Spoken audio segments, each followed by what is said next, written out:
Number 30 is supposed to be the hardest question in this section. But if we are experienced with the SAT, this is super, super easy. Just like question 29, it's not as hard as it looks because we know that this is about a line, right? It's got a picture of a line. All the equations kind of match y equals mx plus b. So we can just think in terms of lines. But there is a trap, and I know this from experience as well. And so what I notice on this graph is that the scale is wacky. It's got different jumps and numbers. It doesn't start at 0. And I do just know from experience that the scale is a place to watch. But there is a strategy that can help us overcome any difficulties with the scale, right? Like I could just look at the y-intercept and the slope based on what I see here, but I'm going to play it safe. I have a calculator, so this makes it even easier. And I'm going to do the plug points into equations strategy. Now the equations part is easy to see. It's the choices. Those are the equations. But you might not see where you have points. Yes, there are all these little dots, but those actually we can ignore because the question is asking for the line of best fit. So what matters is the solid line in between all the points. And so what I can do is I can just follow that line and pick out a point that I like and plug that point into my equations. We forget this, that a graph really is just an infinite collection of points, and that's what we've got here. So I'd love to find a place where this line crosses the boxes at a corner, but I don't really see that, so that's not great. The closest I kind of get is right here. I see that there's a kind of point where it crosses at 16. Actually, you know what? Let's make it really clear that it doesn't cross there. 16,600. Right? It's a little bit above that, but it's so close that I'm just going to round and deal with it. So let's do 16,600. And everything else checks out, so we can just plug this point in. So let's grab the calculator. So what does it mean to plug it in? We're going to plug in 16 for T, because that's the temperature.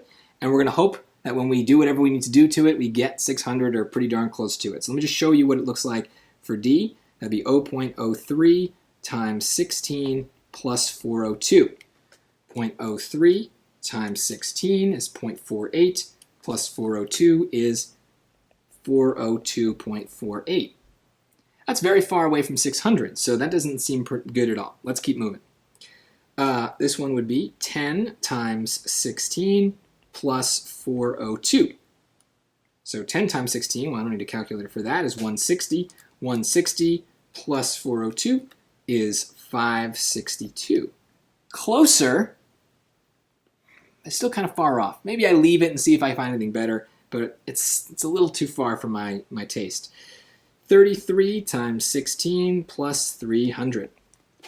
33 times 16 is 528, plus 300 is 828. Ooh, it's too far. So both B and C are on the wrong side of 600. One's low, one's high. Let's hope D is right in the middle.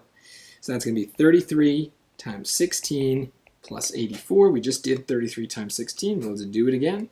That's 528 plus 84 is 612.